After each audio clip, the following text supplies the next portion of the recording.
Olá, eu sou o Hatorujo e hoje estamos por trás do RPG para refazer um vídeo antigo meu aqui, onde eu dou a minha opinião sincera sobre Dungeons & Dragons. Esse aqui no caso é o First Quest do AD&D segunda edição, que é um D&D no fim das contas. Mas não é dele que eu vou falar, e sim do D&D quinta edição, o D&D mais famoso. Eu já fiz um vídeo igual a esse antes, porém eu estou refazendo ele agora. Primeiro porque de lá pra cá as coisas mudaram um pouco. Eu joguei um pouco mais de D&D quinta edição, mas algumas opiniões minhas não mudaram muito. Também porque eu fui rever aquele vídeo e eu fiquei com vergonha de como eu tava naquele vídeo. Então, mas por vários motivos eu quero refazê-lo. E pra ajudar dessa vez, eu fiz essa coisinha aqui. Isso aqui é os 9 pontos que eu vou falar nesse vídeo. Então, sem mais enrolações, vamos logo para cada um deles. Bom, vamos começar aqui com os atributos. Coloquei ali de 10 a 20. Por quê? O que isso quer dizer? Basicamente, no Dungeons & Dragons, tem uma coisa que me incomoda muito. Na verdade, muitas coisas me incomodam no Dungeons & Dragons, mas essa é uma delas. Aqui eu não vou ter as fichas de personagem do D&D. Eu pensei que eu tinha aqui, mas eu tô sem agora. Vou pegar aqui o livro de regras, que é outro livro, pra ver se eu tenho pelo menos um exemplo de ficha de personagem aqui pra mostrar os atributos. Porque os atributos do D&D, eles me incomodam bastante. O First Quest, ele vinha com personagens prontos, você não criava o seu personagem. Mas o D&D tem 6 atributos, né? São eles 3 físicos e 3 mentais. Para ser mais específico, são força, destreza, constituição como atributos físicos. Então você tem inteligência, sabedoria e carisma como atributos mentais. Bom, se você parar pra pensar, quem escolheu esses atributos já tava meio maluco, né? Porque eu vou falar um pouco mais sobre eles logo nos outros dois pontos ali, né? Eu preciso seguir isso daqui. Eu coloquei isso aqui pra eu seguir, eu já tô pulando o ponto. Para distribuir pontos e atributos, funciona da seguinte forma. Com 10 pontos, você tem um bônus nas suas rolagens de dado de mais 0. Com mais do que 10, né? 11 e 12, você tem um bônus de mais 1. Com 13 e 14, um bônus de mais 2. Isso até 20, que é um bônus de mais 5. Abaixo de 10 também funciona pro lado negativo. Com 9 ou 8, você tem um bônus de menos 1. E vai seguindo dessa forma. Não faz muito sentido. É pra mim uma encheção de linguiça, né? É uma expressão que eu uso bastante. Porque você poderia simplesmente colocar o bônus, né? Ah, eu tenho mais 2 de força, menos 1 de constituição. Ao invés de colocar que eu tenho 14 de força e 8 de constituição, né? É esse tipo de coisa que... é uma das coisas que me incomoda no Dungeons & Dragons. Por que ele faz isso? Isso deixa a coisa toda muito mais confusa. Você coloca mais etapas pra uma coisa que poderia ter menos etapas, né? Enquanto, é aquela velha ditado, né? Quanto menor, melhor, né? Menos é mais, como diz na cozinha. É muito sal, estraga a comida. Pouco sal, fica sem gosto. Então, tem um nível ali perfeito. Só que eu não gosto como isso é feito, né? De você ter que fazer toda hora uma conversão de pontos de atributo para bônus de atributo, sendo que no fim das contas, na hora que você tá jogando de fato, você só vai usar mais os bônus de atributo e não os pontos brutos. Alguns mestres usam bônus bruto para calcular se aquele grupo de pessoas juntas consegue empurrar uma pedra. Se a somatória da força de todos eles chegar a 100, a pedra é empurrada. Mas é a mesma coisa que falar que a somatória de força de todos eles chega a um bônus de mais 20. Dá no mesmo. É 100. Dá um bônus de mais 20. Entendeu? Eu não gosto de como funciona a quantidade de pontos de atributo. Logo depois temos a destreza, entre parênteses agilidade, e inteligência, entre parênteses sabedoria. São, na verdade, 2 outros aspectos dos atributos de D&D. Tudo aqui eu tô na parte de criação de personagem ainda. Eu ainda vou falar do cenário, vou falar de outras mecânicas mais aprofundadas mais pra frente. Mas eu quero começar com as coisas que pessoalmente me incomodam mais. E os atributos me incomodam muito mais que as outras coisas. O atributo destreza, ele serve tanto pra você correr, pular, se equilibrar, precisão de armas de precisão, como rapieira e atirar com arco e flecha. Também serve pra destrancar portas. Serve pra fazer pequenos truques de mágica com as mãos, né? Prestidigitação.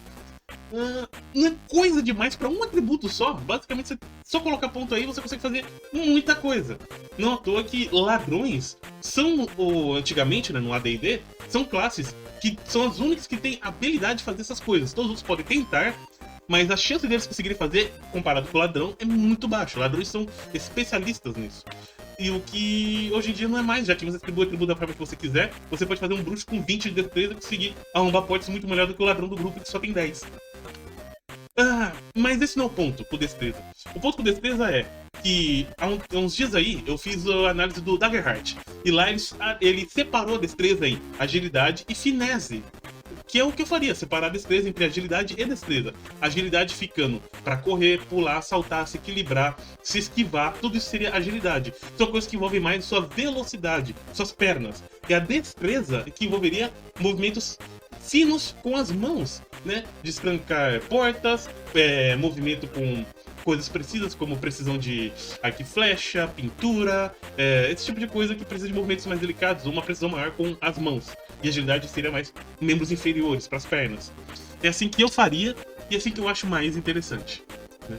Agora, vamos pro próximo ponto, né? Eu já falei da destreza, agora vou falar da inteligência, um outro atributo que também me incomoda muito. No D&D, uma coisa muito importante que as pessoas falam é sobre as classes dos personagens, né? Eu vou aprofundar um pouco mais disso quando eu for falar do cenário, mas no D&D quinta edição, nós temos várias classes que utilizam magia. Então, para isso, os atributos mentais são muito bem utilizados. Muito utilizados. Nós temos o mago, que utiliza bastante o atributo inteligência. Temos o clérigo, o paladino, o caçador, que utilizam bastante o atributo sabedoria. E temos, acho que o feiticeiro também usa sabedoria, mas essa eu não tenho muita certeza, joguei pouco com o feiticeiro. E temos o bruxo e o bardo, que utilizam muito carisma. Notou um bom desequilíbrio entre as várias opções de classes, apesar que, pessoalmente, daria pra fazer uma classe com várias variações, né? Tipo, bruxo, mago e feiticeiro, pra mim, é quase a mesma coisa com algum detalhe diferente. Poderia ser a mesma classe, dentro dela você tem especializações que levam para esses três caminhos. Mas não, cada uma dessas classes também tem especializações, né? Como ser um bruxo das profundezas ou um bruxo dos ínferos. É outra variação, bruxo das profundezas ligado com o mar. Bruxos ínferos ligado com os infernos, que tem a ver com o cenário de D&D, né? No caso, feiticeiro da magia selvagem, feiticeiro da linhagem dracônica, são linhagens diferentes de feiticeiro. Mago da escola arcana, mago da escola do interplanar. Então, enfim, isso tem a ver com o cenário. E a inteligência, ela é um atributo mal utilizado. Por muito tempo eu falei que eu odiava o atributo sabedoria, mas o atributo sabedoria, depois de jogar Baldur's Gate 3, que eu me aprofundei mais nisso, ele é bem mais utilizado do que a inteligência. Então, o atributo que pra mim está sobrando na ficha de D&D é a inteligência. Daria pra fundir inteligência e sabedoria como um atributo só. Tanto que lá no Daggerheart, do Critical Role, esse foi um ponto que eu abordei, que eles transformaram inteligência e sabedoria em um atributo só, que é conhecimento. Virou um atributo só. Enfim, achei interessante. Isso não faz o Daggerheart ser melhor que o D&D, tá? Deixando claro que também tem coisas do Daggerheart que eu não gosto, mas não na parte de atributos. O Daggerheart tem problemas na parte de ordem de ataque, de combate, o sistema de esquiva dele, é lá que tem bastante coisa que eu não gostei. Mas vamos continuar aqui na minha tabelinha, afinal eu fiz esse scroll aqui, esse pergaminho, pra eu me direcionar e não me perder, e eu já tô me perdendo. Ações exageradas. Tá aí uma coisa que, assim, todo mundo quer ser o super-herói, certo? Quer ser a cara que tá brilhando, né? O personagem principal. Mas RPG como um todo, se você tá jogando em grupo, é importante que todos os jogadores, todos os personagens tenham o seu momento, né? Ou que todos eles ajam mais ou menos de forma equilibrada. Se você está jogando solo, aí varia do seu própria índole, do que você quer pro seu personagem. Se ele vai ser um super-herói, um personagem mais quebrado, que é o que eu gosto mais. Enfim, mas as ações do D&D são muito exageradas. Quando você vai jogar um jogo, na hora de combate, já que D&D tem um foco absurdo em combate, você tem um problema de que o personagem tem uma movimentação dele, aí depois ele executa uma ação, aí ele executa uma ação bônus.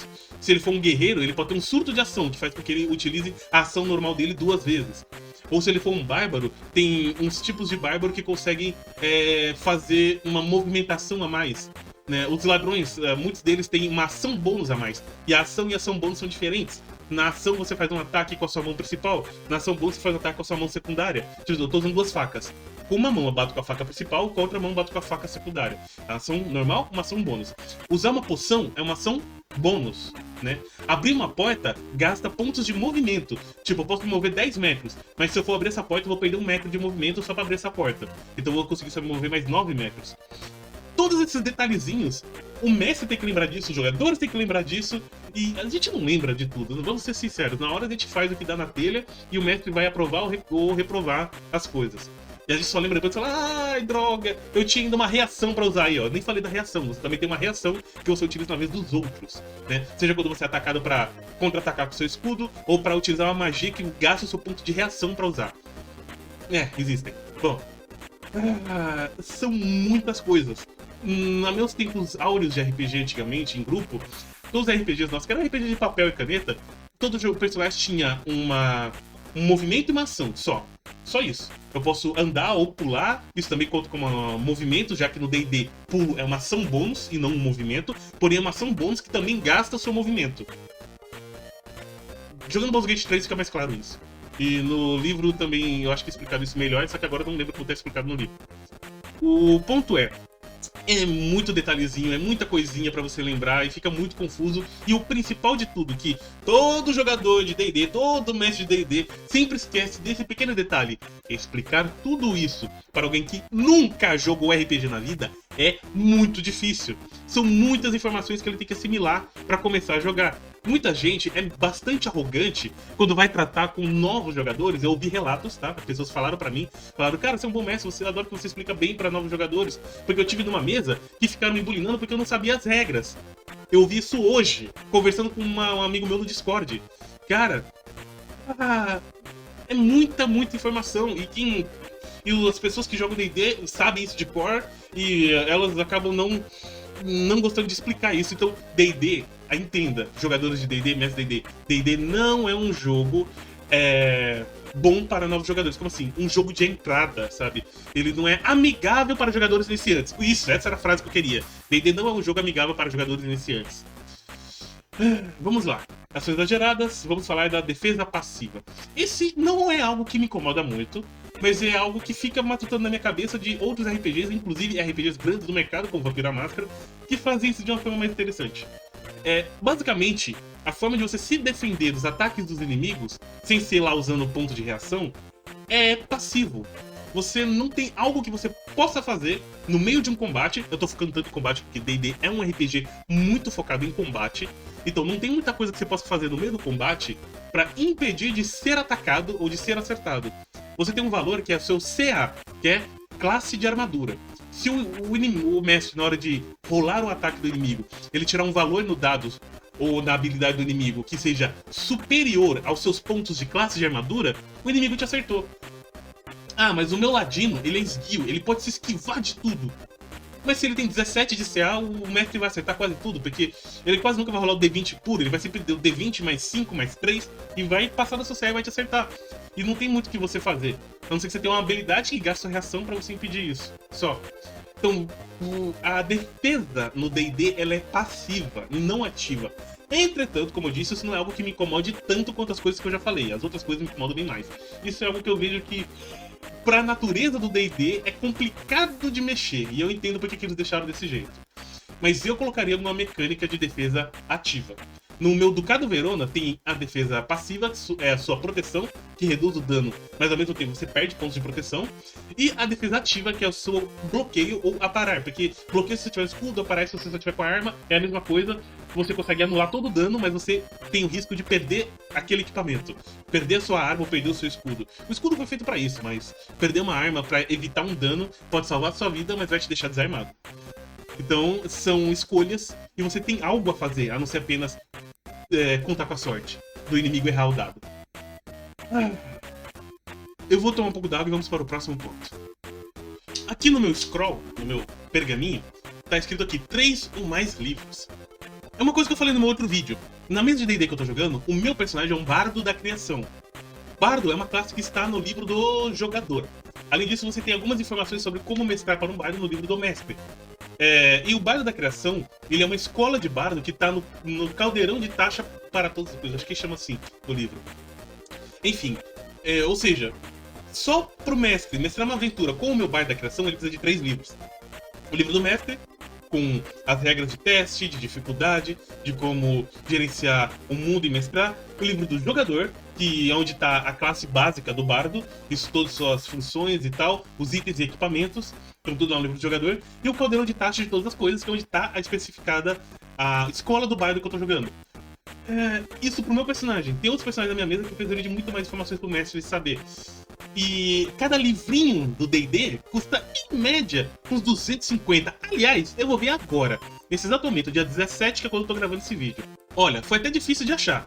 O livro do jogador, esse daqui, ó, Player's Handbook, vou até dar um zoom nele aqui, no Mercado Livre, que não é um lá... Opa, eu fiz alguma coisa aqui que ficou preta até... Enfim, no Mercado Livre, que ainda é um lugar de usados, onde você pode achar mais barato. Aqui dele não é usado, é novo. Só o livro do jogador tá R$280. Esse daí ainda tá em inglês. Em português você vai achar bem mais caro. Isso porque, outra coisa que eu vou falar mais pra frente, a empresa Wizards of the Coast saiu do Brasil. Ela não tá mais trabalhando com materiais traduzidos em português. Cara, R$280 em um livro, o livro do jogador. É um investimento muito grande. Tudo bem, só um membro do grupo precisa dos livros para mestrar. E você pode conseguir alguns livros de graça na internet. Eu sei que vocês vão comentar isso. Mas a Ordem dos Tratores não ter o viaduto. Continua sendo um hobby caro, se você for por esse lado do hobby. Se a pessoa ela quer materiais originais, se ela quer jogar do jeito certo que a empresa mercenária americana manda jogar. Cara, é muito caro. E logo depois de 3 ou mais livros, que deixa tudo muito confuso, tem Wizards of the Coast, que é o que eu tô falando. A empresa que faz o Dungeons & Dragons, que também faz o Magic the Gathering, pra vocês que gostam de card game colecionável, não vai mais produzir material traduzido em português. Ele vai terminar de fazer o que ele já tinha falado que ia fazer, e depois disso, acabou. Não vai ter mais D&D em português vindo pra cá, e nem Magic the Gathering. Ou seja, o que isso vai fazer? O material que já está aqui, que já existe, que as pessoas já têm, o preço vai subir! Ou seja, já tá R$280 o livro do jogador. Vai ficar mais caro, vai ficar mais inacessível. Tá. Os pontos 8 e 9, quem abordou não fui eu perguntei pra uma pessoa que também fala bastante de RPG, e ele me lembrou desses 2 pontos pra eu falar aqui. Então vamos lá. Evolução confusa. Isso é uma coisa que acontece muito quando você está jogando RPG em uma mesa. Quando o personagem passa de level, que atributos ele vai ganhar, que habilidades ele vai desbloquear, é muito confuso. Ainda mais quando você chega nos não sei o plural de level agora, nos níveis, porque level é em inglês, agora eu entendi porque eu tô no plural. Os níveis-chave. O nível 3 é um nível-chave no D&D, porque muitas classes você escolhe uma especialização no nível 3, igual o meu bardo. Até o nível 3 eu era um bardo normal, no nível 3 eu virei um bardo de criação. Então a partir daí, além das coisas de bardo, né, que seriam novas magias, novas habilidades como a inspiração bárdica e a canção do descanso, que são habilidades de bardo, eu vou ganhar as habilidades do colégio da criação, que é o mote de inspiração, né? E no nível 3 eu já tenho a canção da criação, que permite que eu crie itens com música, objetos mesmo. Posso fazer um frasquinho desse aqui tocando uma música. Tudo bem que não dá pra vender um item desse, ele brilha e ele emite uma luzinha, uma musiquinha, e pra saber que ele é um item criado pela habilidade do bardo. Ele é útil, mas não dá pra vender ele. Enfim, o ponto é, isso é confuso, isso é pro meu personagem. Imagina uma mesa com 6 jogadores, cada um de uma classe diferente, especializações que estão em livros diferentes, que evoluem com vários detalhes e pontos de atributo e pontos de habilidade. Os magos têm os espaços de magia, os feiticeiros têm pontos de feitiçaria, os bruxos têm pontos de bruxaria. Cara, o bardo tem inspirações de bardo, o clérigo tem as chamados divinos. É confuso passar de level. E à medida que o level vai subindo, tudo isso vai se acumulando. A ficha que antes era fácil de ler, logo depois fica desse jeito. Desse jeito aqui. Essa é a minha ficha do meu bardo da criação level 5. No caso, já tem uma habilidade de nível 6 que eu ganhei de presente lá por causa de algumas coisas que eu fiz no jogo. Mas, cara, olha só. Só aqui na primeira folha tem o meu nome que eu tô cobrindo, que é OD4. Ali tem a minha classe, o que é que eu sou, o meu antecedente, um músico errante. Nossa, na hora de criação você tem que escolher o antecedente também. O nome do jogador, a raça, ou Link é uma raça de outra expansão do D&D. Ela não é uma raça padrão, ela vem um livro chamado Strixhaven, né? Essa raça, que é a melhor raça do D&D, que são as corujas.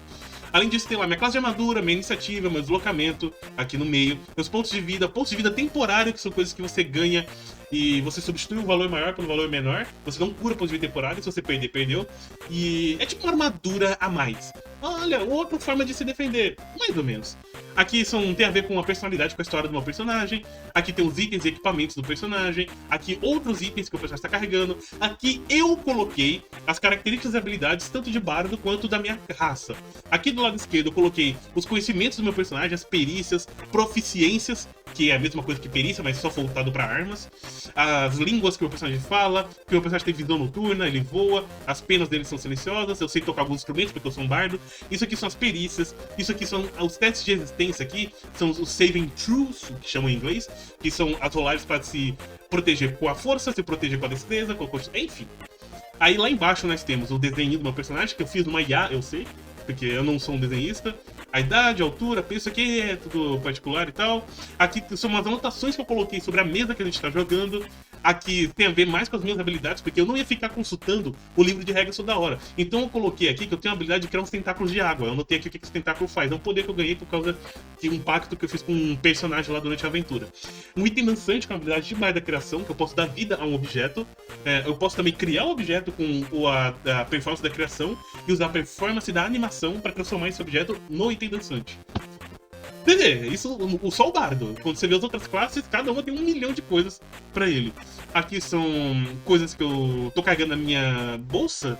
Eu pus a minha bolsa, tá aqui tesouro, que tá na minha mochila. Separei isso aqui, porque aqui é o que tá equipado. Que o pessoal está usando. Aqui embaixo eu coloquei o que tá na minha bolsa, pra não confundir.